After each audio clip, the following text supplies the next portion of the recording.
36 से 40 काल د هو تنازع چلیدله الحمدلله هغه نن په دوستۍ او په محبت او په اخلاص باندې بدله شوه. خپل د قوم نه د تمام د تورغر چې څه قومونه دي انشاءالله چې څه قسم مسلې مسایل وي ورځ خو ورځ چې شپه به ورسره انشاءالله زموږ د مشرانو زموږ د تنظیم تعاون وي. زموږ د تنظیم مشر قدردان دیل محمد حقسار صاحب زموږ بانی دی هغه به تاسو چاته معلوم وي چاته به نه وي چې هغه د 26-27 کال نه په کډ کې پروت دی د هغه سوچ او فکر صرف دا دی چې زما قوم یو زه د آل دلزاق ارګنایزیشن تورغر چیرمین شاهنظر صاحب راغواړم چې هغه راشي مختصر وضاحت وکړي. چیرمین شاهنظر صاحب ستاسو د لاسونو په پړکا کې. بسم الله الرحمن الرحیم.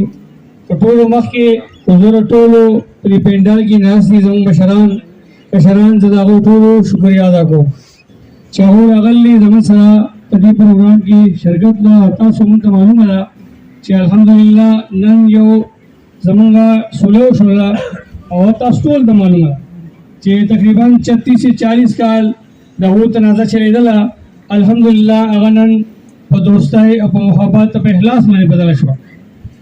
په دې کې چې کوم زموږ د تورغر مشران دا 35-40 کاله مخکې هم ګرځېدلي دي دا هم شکریه ادا کوم چې هغو پکې ډېر محنت کړی دی منډه ترنه کړې ده خو د هغو په هغه وخت کې به د هغو نصیب نه و د الله حکم به نه و شوی. الحمدلله نن هغه 40 کال چې کومه تنازع چلېدله هغې نن سوله وشوله. زه د هغې دواړو وروڼو شکریه ادا کوم د کومه چې په آپس کې تنازع چلېدله د هغو ډېر مشکور یم چې هغو موږ د هغو د بچو په ځای یو الحمدلله چې هغو زموږ په خبرو باندې عمل وکړو. زه د هغو ټولو شکریه ادا کوم. د دې سره زموږ د آل دلزاق ارګنایزیشن مرکزي صدر یار محمد بھائی او بل زموږ ډېر معزز مشر نامی ګرامي چې تعلق یې د ماپرا مداخل سره دی جمشید مامو او د هغې سره زموږ د آل دلزاق نوجوان شخصیت اور ټول تاسو ته معلومه ده چې الحمدلله نامی ګرامي نوجوان محمد بلال صاحب ټول هغه هم ډېر شکریه او د هغه مشکور یم چې الحمدلله هغه زموږ یو نوجوان د کابینې حصه ده هغه خپل د قوم دپاره خپل د مشرانو سره شپه او ورځ په یو ځان یو کړلي او دغې فکر او سوچ لري چې زما قوم یو شي یو موټی شي. د دې سره موږ تمام آل دلزاق ارګنایزیشن زموږ سوچ زموږ فکر دا دی صرف خپل د قوم نه د تمام د تورغر چې څه قومونه دي انشاءالله چې څه قسم مسلې مسایل وي ورځ خو ورځ چې شپه به ورسره انشاءالله زموږ د مشرانو زموږ د تنظیم تعاون وي. دې سره زه د خپل د تمام د تورغر د مشرانو شکریه ادا کوم چې هغو په دې مختصر وخت کې رالل زموږ سره په دې سوله کې شامل شو. زه هغو ته هم سلام پیش کوم. دې سره تاسو ته معلومه ده چې الحمدلله زموږ آل دلزاق ارګنایزیشن تنظیم تورغر جوړ شوی دی. زه تاسو ته یو ځلې بیا د اوازې کوم زه بار دا خبره کوم چې الحمدلله موږ د چا خلاف نه یو.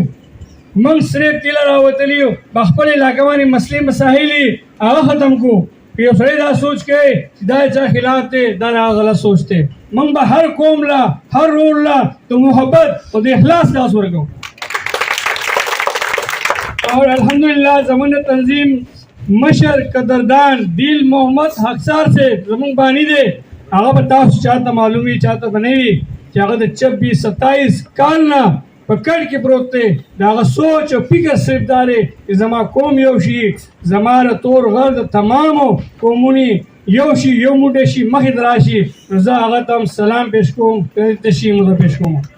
د هغې سره زه ستاسو ټولو شکریه ادا کوم. ټیم نه اخلم ستاسو کوم چې زموږ وروڼو تنازع وه هغه تاسو هم د ټولو معلومه ده چې د یو ورور زموږ مشر قدردان د قوم د دلزاق سره تعلق ساتو د بل چې کوم زموږ وروڼو د هغه د ډوبا د مولیانو سره تعلق ساتو. الحمدلله هغه نن په محبت او په اخلاص او په دوستۍ باندې